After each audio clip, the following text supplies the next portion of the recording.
All right. 2 days late, but better late than never, I guess. Hello. Welcome to my general thoughts on Iowa's 80 to 76 win over Virginia Tech on neutral court in Charlotte. Reason why I'm 2 days late with this, doing this Saturday night, is was at the game in Charlotte, so got back Saturday morning, and this is the first chance I have to just go through what I saw courtside. Not that I was courtside; I was up in the higher levels with with just the normal folk, not any of the rich folk, but still a really fun atmosphere, really fun game to go to. Really good showing from both fan bases. Virginia Tech fans really brought it in a good way. It's kind of fun. You see every football season, you see Virginia Tech and their Enter Sandman entrance get a lot of hype. Like somebody makes a video of it, and it just always looks cool. And they did that for when their team came on the floor in this game. It's like having like a good chunk of the arena just like chanting that song. It's like, oh my god, it just gives you chills. That was such a cool moment. Props to them for bringing a lot of energy. Iowa fans, there was a lot. They came in numbers too, even though it was a longer drive, and great energy as well. Just a great sporting event for women's basketball.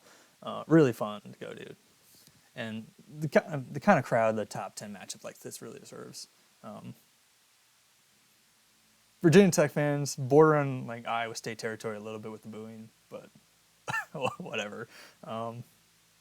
It's all you can always kind of tell when a fan base is watching Iowa women's basketball for the first time, because they always call for the travel and then post move that Gustafson, Sonano made their bread and butter, and you saw Sharon Goodman attempting this game. It's like travel. From all the Virginia Tech fans I'm surrounded by, it's like, guys, no, it's not. It's just this one. You're allowed to raise your pivot foot as long as you shoot right afterwards. If you want this explained, I guess there's a video on YouTube. It's from B-Ball Breakdowns is the channel. Just type in top 5 like basketball referee calls that you just always get wrong, and it'll be a video from B-Ball Breakdowns. They talk about that kind of stuff there, and if you want a better explanation for that, because they have an NBA referee explain why exactly that's legal, they go over that, and it's legal in college too. It is just kind of always something you see people complain about. It's like, guys, it's just not travel. Just because it looks like one doesn't mean it's travel. But anyway, moving on, just not really too worried about all that stuff. So focus on the game. So as I said, really exciting game, top 10 matchup. Some things kind of was I expected. Some things not so much. Let's start off with the unexpected first. A little bit of a lineup change from Iowa in this game.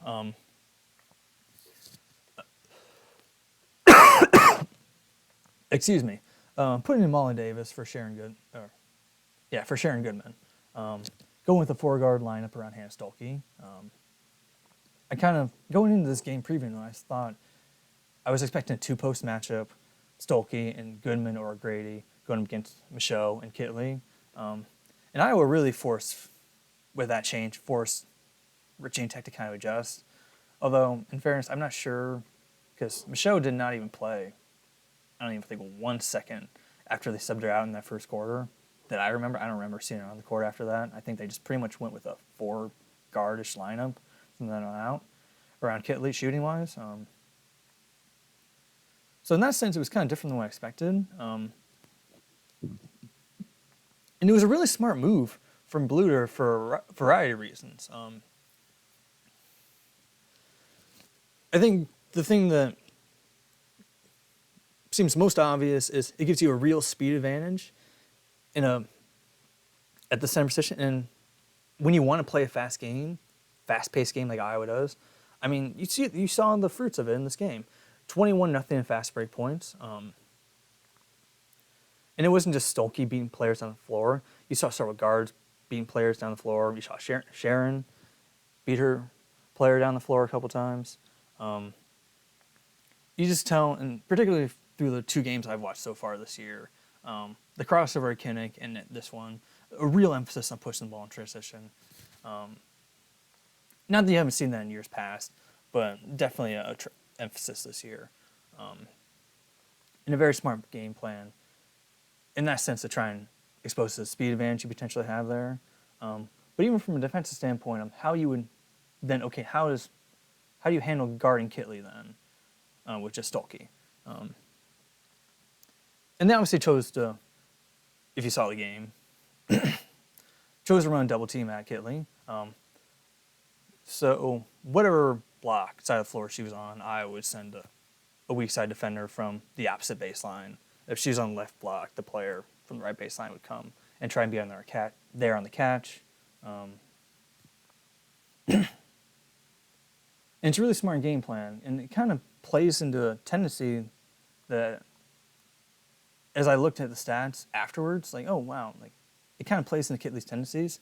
So the thing about when you double a player on the catch, it doesn't allow him to put the ball on the floor, because if you put the ball on the floor, then the weak side guard defender you're big, you're putting the ball on the floor down. That just makes it easy for a guard to steal it. So you can't. Okay, it de-incentivizes the center from putting the ball on the floor. And it forces them, if they want to try and score, they're going to have to look to score immediately. And to me, it's kind of something interesting, because you wouldn't know this unless you watch Virginia Tech a lot. And I didn't watch a lot of Virginia Tech, obviously, in last year's NCAA tournament. So I didn't necessarily know that there would be this tendency going in this game, but Kitley had a tendency to settle for mid-range shots, and she often faded away from contact. And it's part of the reason why Virginia Tech only had 8 free throw attempts, because when you're fading away from your defender, unless the defender closes out poorly or makes a mistake, you're not really going to get fouled because you're shying away from contact. It's part of the reason why Virginia Tech only had 8 free throw attempts, despite the fact they were playing through a post player like Kitley. And Iowa wasn't really playing through the post and had a lot more free throws.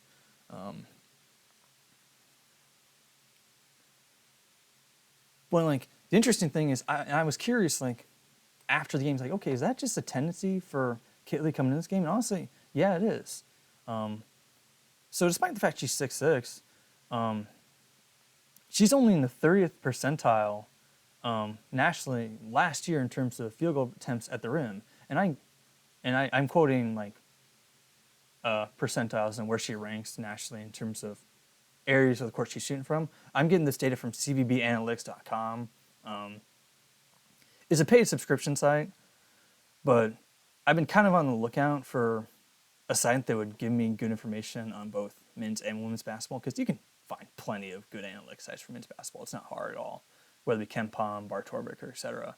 It's not so easy to find true analytics sites devoted for women's basketball. You can find stats like points per game, rebounds per game, like ESPN or whatever.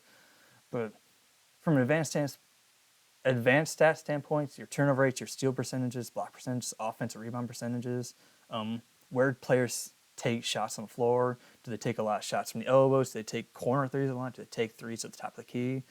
You're not going to find a lot of sites with that kind of detail on women's basketball like you do men's basketball. And CBB Analytics, it's a paid subscription site, but I managed to find a discount code for it. So I was able to get access to it, particularly after I saw they had women's basketball advanced stats. Like, oh yeah, I definitely want to get this because I want to do women's basketball justice. But getting back to just Elizabeth Kitley's tendencies, in the 30th percentile in shots around the rim, even though you're 6'6", that's a really low percentage. That means 70% of women's college basketball players took a higher percentage of their shots around the rim than a 6'6" center. So like, she doesn't honestly do a lot of her damage around the rim. She's in the 96th percentile in mid-range twos, which means she's in the top 5% of all women's college basketball in terms of attempted mid-range twos.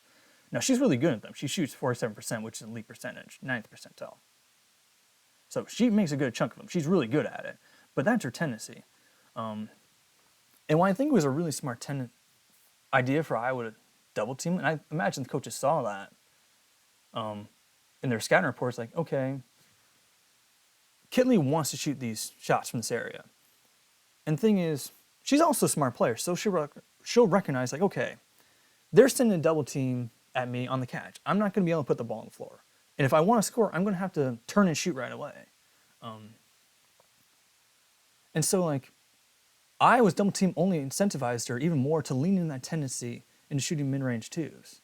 And on top of it, Iowa did a good job of pushing her off the block and forcing her to take those mid-range twos. Because if you don't push her off the block, you can send the double team, but if she has too deep post position, she'll just get a layup anyway.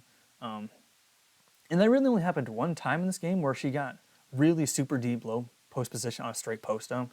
It was sometime in the fourth quarter when she was going up against Hannah. And she made it, obviously. But Iowa did not allow her many of those kind of spots where she got deep post position. If she really got the ball in deep, it was generally off an offensive rebound, not a straight post up. But again, Iowa's double team only incentivized her to, like, okay, get in their mindset she has to shoot really quickly. And that only made her settle for more and more mid-range twos. And she was 7 for 16 shooting in this game. And you can say, like, okay, below 50%, like, she had a bad shooting day. But honestly, like, again, 47%, that's what she shot on mid-range twos last year. And that's not a bad percentage. That's a really good percentage. Only 10% of players in all college basketball last year shot better than that. So she made those shots at a high clip. And 7 for 16, that's not too far off of 47%. She shot a game, the kind of game you would probably expect. Maybe a little worse, but she shot the game you expect. So Iowa took their gamble and said, hey, she's a really good player. She'll make a couple of these shots, and she did make a couple of those shots, but she's not going to make enough of these kind of shots to make us pay. It was a gamble Iowa took, and I think it was a smart gamble. The unfortunate side effect, though, when you're talking about the switch to Stolke at the 5, is now you're asking her to guard a post presence like Kitley. And she didn't necessarily get into foul trouble in, like, straight post-up situations, but on rebound, loose ball opportunities, she did get in trouble a little bit there. And it really changes the dynamic for how Iowa plays defense. So I think when you look at Iowa's 3 center options defensively, Hannah is the most athletically gifted of all those 3. Not saying the other 2 are bad defenders, but you look at someone like Sharon Goodman who played in this game, she's only a couple years removed from an ACL surgery. And she might not have even been as athletic as someone like Stolke even beforehand, but the ACL injury certainly does not help close that gap athletically. It only widens that gap. And I think in that first half, unfortunately, you felt that a little bit. Iowa was trying to play drop coverage with Sharon like they would in a normal game. But the problem is you're going against Georgia Amore, and she's shooting from parking lot, she's shooting from Los Angeles, she's shooting from Blacksburg, she's shooting from Iowa City. She's shooting from everyone on the court. You have to guard her as soon as she enters the building. And it's kind of funny about Amore because I said in my preview that she had shot at least 14 three-point attempts in her last 4 NCAA tournament games, and she shot 14 three-point attempts in this game. It's like, oh my God. It was a three-point duel you expected at the point guard position, which was really fun to watch. More fun with Caitlin was making threes, but hey, Amore is still a fun player to watch too. But anyway, Iowa's choice to play drop coverage against that was just, it was putting a lot of pressure on either Gabby or Kylie to get over around screens to try and contest those threes from Amore. And when you think about it, it's like, okay, they're setting a 1-5 ball screen with Amore or Kitley. Kitley's setting the ball screen. She's 6'6", she's a wide body. Or, I don't want to say wide, just a big body. That's a lot to get around. And it's not always going to be easy for a guard like Gabby or Kylie to be able to get around a good screen set by a player like that. So, like, you're kind of putting them on an island where they're already disadvantaged trying to get around this really tall girl. And, like, you're having Sharon Goodman play drop coverage, and there are times when you're watching her, and it's like, her feet are almost touching the semicircle, the restricted arc, under the basket. It's like, you're not in a position to contest it at all. And, like, it's a big, it makes a difference It makes a big difference defensively going from Hannah to Sharon from an athletic standpoint and what you can do defensively. And you saw the problems with that in that first half. Iowa changed things. As the game went along, Iowa changed to more of just a regular hedge. They had Sharon get out there. And again, she's not able to maybe be as much of a difference maker in that situation as Hannah did. But she didn't do enough to, okay, Iowa was able to start holding their own a little bit more on guarding Amor in that second half. Gave Kylie and Gabby, who was primarily guarding Amor, a little more help, and that helped ease the stress on them. But you just kind of watch this game like Hannah's really important because, okay, we made that adjustment going into the second half. Like, okay, we're going to try and get into Amor's space as she's coming off those screens more to try and take away the 3-point attempts. If Hannah wasn't in foul trouble, we might have been able to make that adjustment a little bit sooner in the game. And maybe we might have been able to build out a bigger lead sooner. Maybe would have won by more or built a more comfortable lead. So again, like you see the impact of having Hannah potentially having to guard a player like Kitley. There's some repercussions that can come from that. It's going to be really important for Hannah to stay out of foul trouble going forward. Not that Sharon can't hold her own. I think against most players she'll be able to hold her own. And most players are not the shooter that Amor is coming off those screens. That changes the dynamic, obviously. But it's just kind of something I noticed. Like, okay, like it'll be interesting to see how defensively that 5 position develops throughout the course of the year. It feels like Stolke is really important, not just from an offense standpoint, from a defense standpoint, because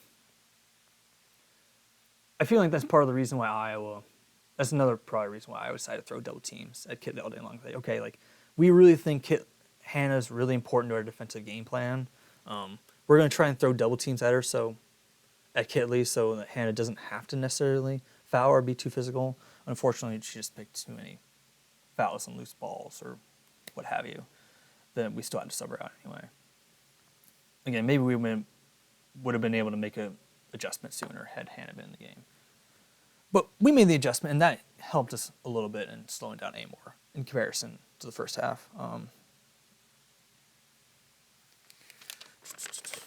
I do, again, talking about Gabby, Marshall, and Kylie Feuerbach, it was mostly Gabby who was responsible for guarding Amor, but you saw Kylie pick her up a couple times. Again, like, you can point to maybe some imperfections in what they did from a defense standpoint, but honestly, like, again, I think they were asked to do a lot, having to fight through Kitley screens and having to guard a really, really, really good player like Amor.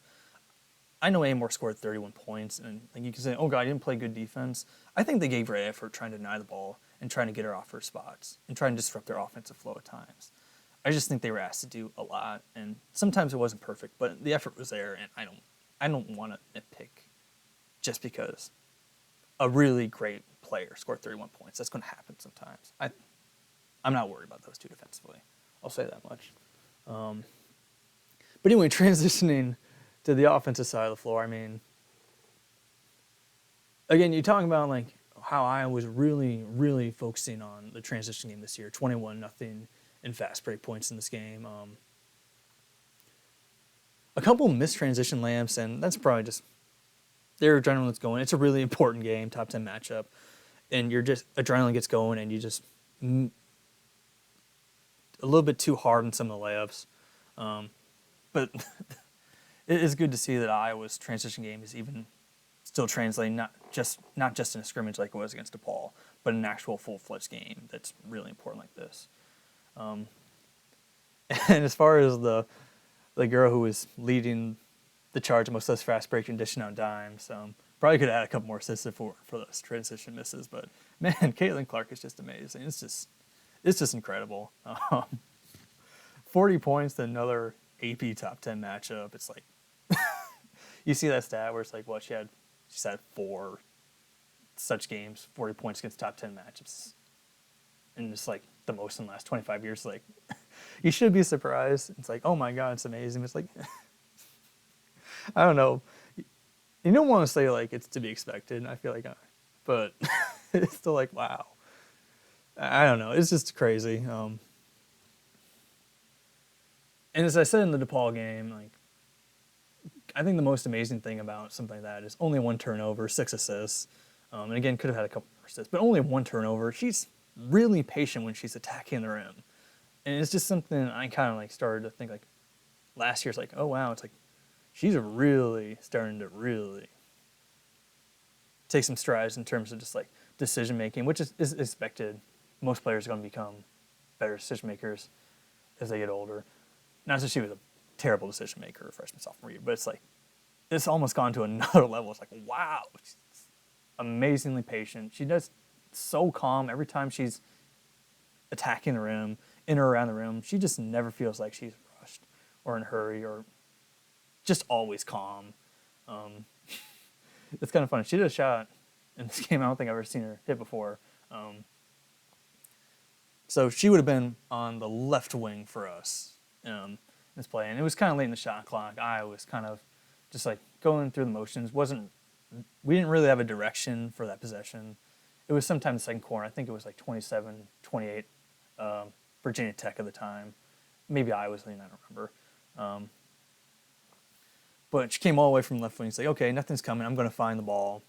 Did a face cut all the way to the right block and got the ball. And they immediately double teamed her there. And it just didn't matter. She's, again, just super calm. Just hits a fadeaway, silky smooth. It's like, oh my Lord. That's just, you just can't do anything with that, man. That's just incredible. It's just fucking incredible. And there's just so many moments like that. Like, again, behind the back, going to her left. Just finish her left hand, right hand. It's like, oh my God. The logo threes are cool, but there's just so much more just beyond the logo threes. Although the logo threes are insanely cool, and they make for a good t-shirt. But yeah, there's not much more to be said. She deserves pretty much all the praise she gets. One of a kind. And there's not much more to be said with that. So obviously, the question coming into this year was, how is the center position going to hold up, not just defensively from an offense standpoint, replacing Monica? And I don't think this is the kind of game that you're really going to get a feel for that. Kitley 6'6", huge presence there, had 3 blocks. Iowa just didn't. It just wasn't the game to attack the post. It was a smart decision. Rely on your guard play like Caitlin Clark, Kate Martin, Kylie, Gabby occasionally making plays. Rely on those players to make their plays. There's no need to poke the bear in Kitley. Just leave that alone. She doesn't need to block 10 shots. We'll just let her block 3 or so.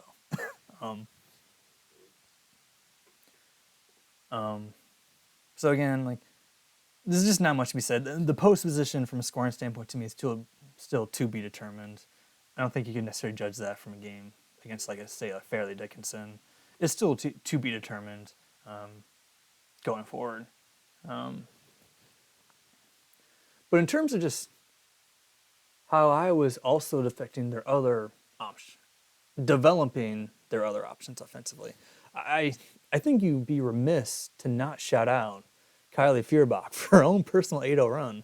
I mean, and it's kind of interesting. So we talk about players taking like a freshman, sophomore leap.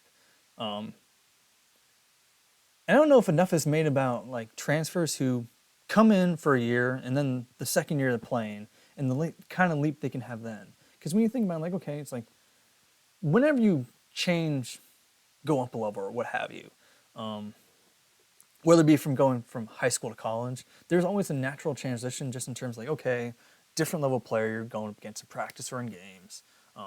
The coaches are going to be throwing a lot more schematically at you than maybe you're used to. Maybe you're just throwing stuff.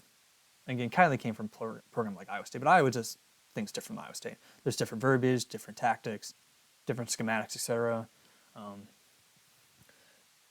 There's a lot to be thrown at players who are newcomers, not just on the court, but socially. Getting to know your teammates, getting comfortable with them, learning their tendencies on the court too, etc. But there's just so much like to take in that first year. And I don't know if enough's talked about like the second year for transfers like Kylie. Not that this is her second year on campus. This is her third year on campus.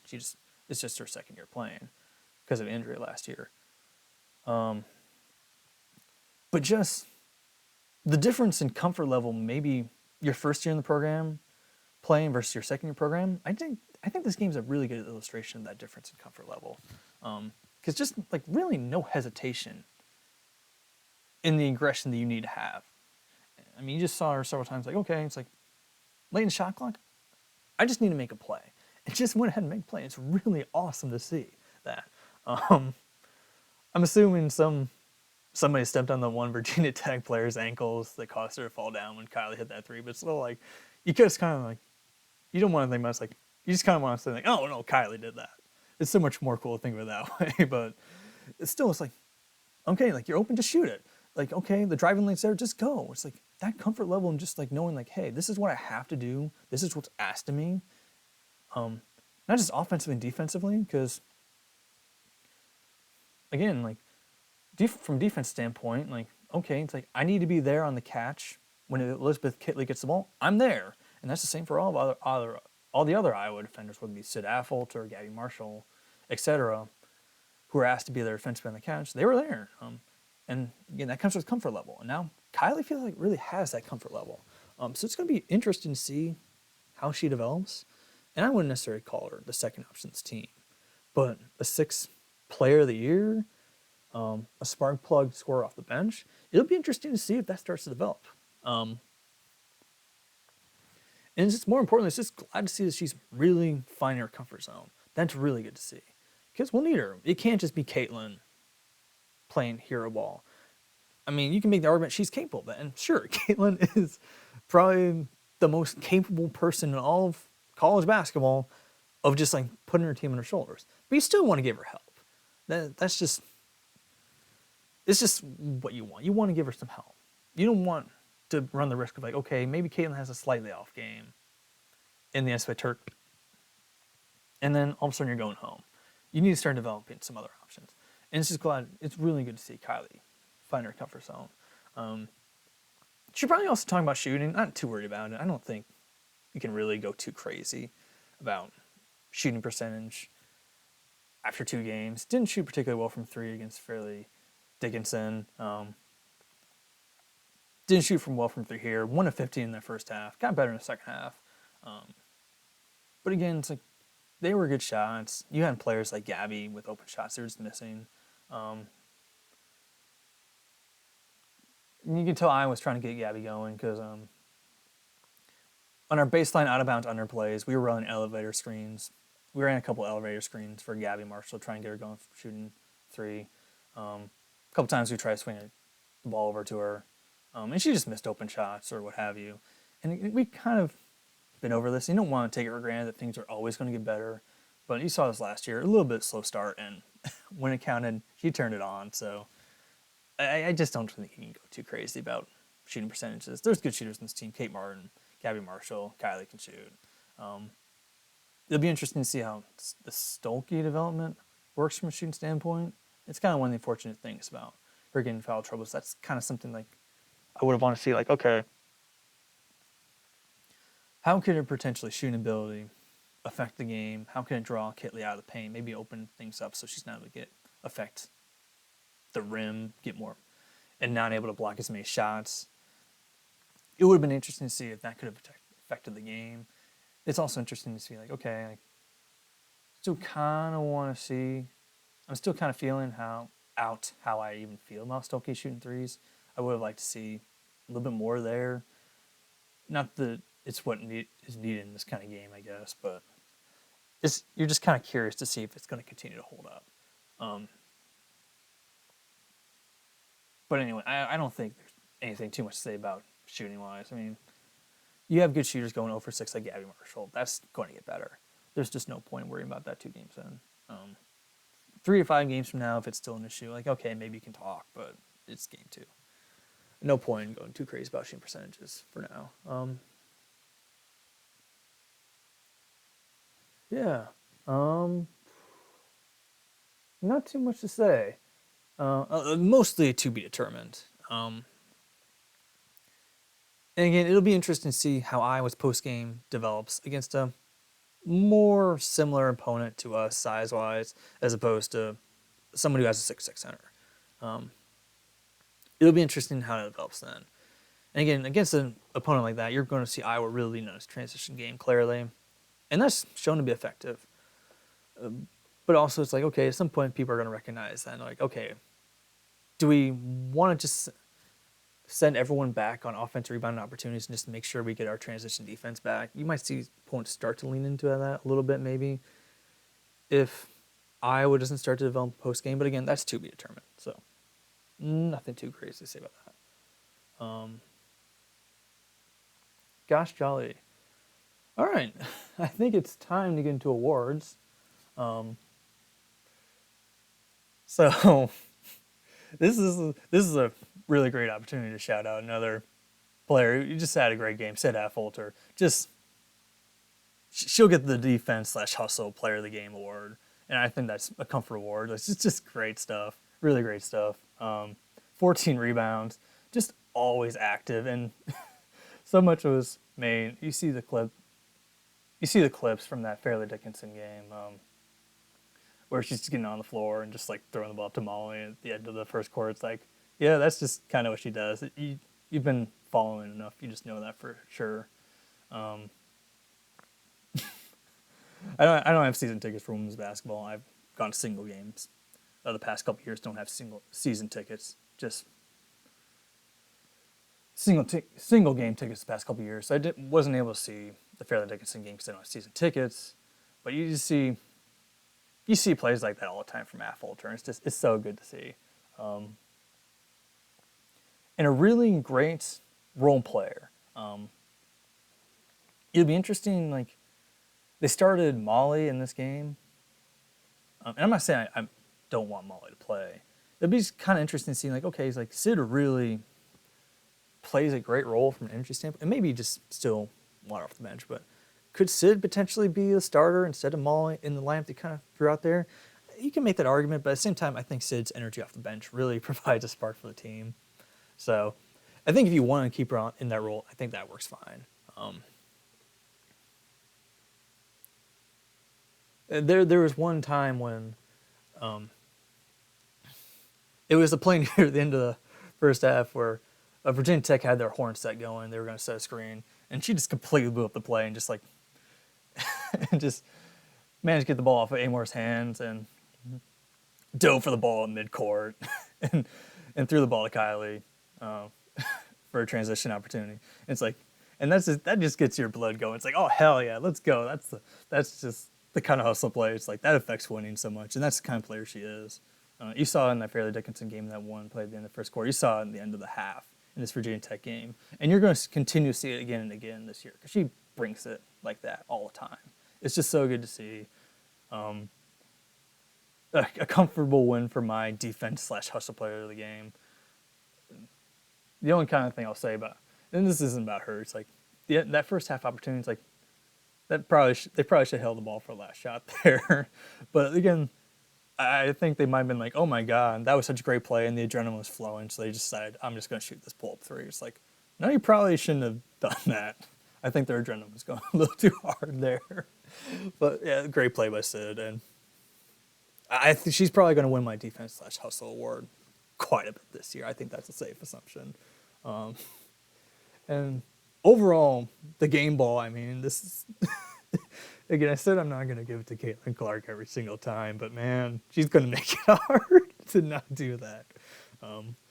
Again, all the things you can say, and all of them apply, because she's just a really high-level player. And again, could have maybe had a couple more assists, because a couple of those run-ups for layups were just missed, but it is what it is. It's not too big a deal. And probably in a couple of those missed wide open threes, she probably could have gotten assists on some of those too. A couple of hockey assists too that I remember that weren't quite converted.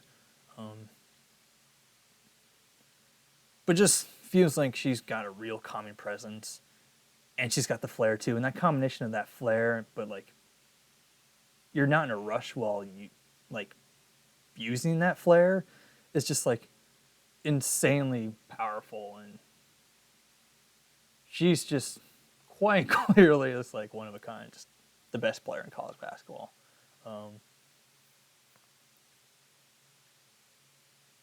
Yeah, there's just not that much more to be said.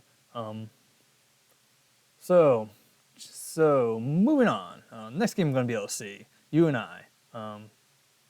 Wasn't able to get tickets because I'm slow and they sold out as you would expect really quickly once you and I actually put them on sale.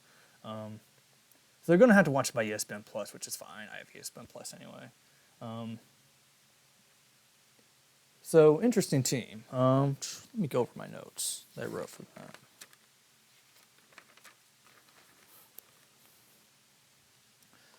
Yeah. So a lot of 3-point attempts. 87th percentile in 3-point attempt rate. So there's only 13 teams who shoot it up more threes per every possession than you and I does. Really 3-point heavy team, and that's kind of tricky because okay, it's like that's kind of upset recipe to a certain extent. How do you beat a Goliath? You make threes.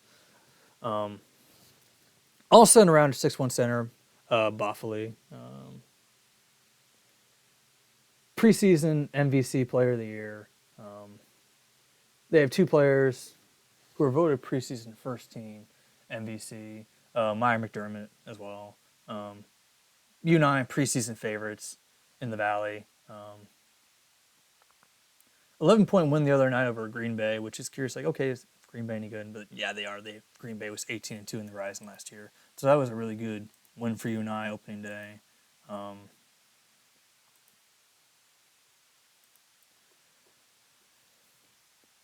Just a high-level offensive team. You look at their offensive rating, 93rd percentile, so an elite team offensively. Defensively, maybe some hiccups there. They don't have great positional size. Just looking at the roster, Mike McDermott's only 5'6". Grace Boffley is only 6'1". Now, Iowa's going to be taller pretty much every position going into this. So it'd be interesting. Iowa's length might affect them to a certain extent in this kind of game. It kind of another tendency, and this is kind of something I'm going to have my eyes on. You and I doesn't really crash the offensive glass, but they do rebound the ball really well defensively. So, and this is kind of what I was talking about with Iowa's transition game. What's going to happen when Iowa plays against a team who's really committed to getting numbers back in transition defense and who's also going to secure the defensive glass? All right, so how many fast break points is Iowa going to have in a game like this against a team who's going to be focused on getting back? And, okay, if you and I does get back, if they're able to limit Iowa's fast break game, how does Iowa's half-court game translate? I imagine Iowa's going to score a lot of points because when you have Caitlin Clark, you're going to score a lot of points just naturally. But that's just kind of something I have my eye on. It's like Iowa's going to be asked to probably play more of a half-court game here. You and I's pace is middle of the pack. And these stats from you and I are all based on last year. I'm getting them from CBB Analytics. But their pace was middle of the pack last year. So I would anticipate more of a half-court game. Their turnover percentage is elite. They're top 5% in all of college basketball taking care of the ball. So they're not going to make mistakes. They're not going to beat themselves. They're going to give themselves a chance by shooting a lot of threes. And they have good 3-point shooters. Pretty much everyone can shoot. So yeah, it's going to be a tough matchup. I mean, it's a road game, your first road test. We have an experienced ball club who's been on the road in intense environments before, so I don't think it's going to bother them too much.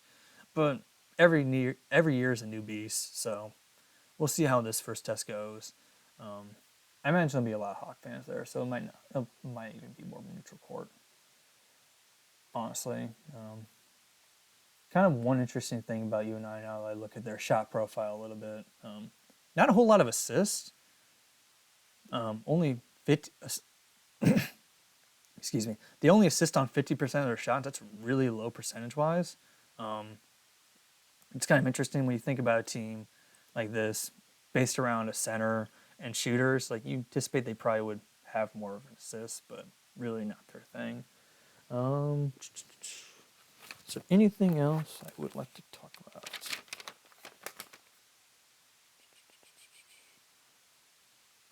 Yeah. think I think when you also talk about the way we're going to defend their center, I talked about how Kitley had a real tendency for settling for mid-range shots, even going back last year. That's really, despite the fact she's 6'6", the mid-range is her bread and butter. Boffley's pretty much the exact opposite. You look at her shot chart, heavy. I'm looking at her shot chart right now on CBB Analytics. Pretty much all of her shots just, well, not all of her shots, because she does shoot shots from three, but a vast majority of her shots come around the rim. 60% around the rim. Kitley, what? Kitley only shot last year 32% of her shots around the rim. Boffley shoots 60% or so around the rim. So much more reliant on shots around the rim. But she can make threes, which might provide a little bit of a challenge. And if she's capable of shooting, like, okay, do we maybe want someone like Hannah again at the 5 to try and match up with her on the perimeter? And Hannah's taller than her, so won't be overwhelmed with the post. We might be able to see more what Iowa's centers are capable of offensively against a quality opponent, but not one that's physically imposing. Yeah, it's going to be an interesting game. Certainly a challenge, not a guarantee, but one I think you hope that Iowa will be able to win if we're capable of what we're hoping we're capable of. Yeah, I don't know if I'll have a video up on that Sunday night, just because of the work schedule. But for sure, at some point in the next couple of days, I should have a recap of that game. But until then, I'll see y'all later, next time.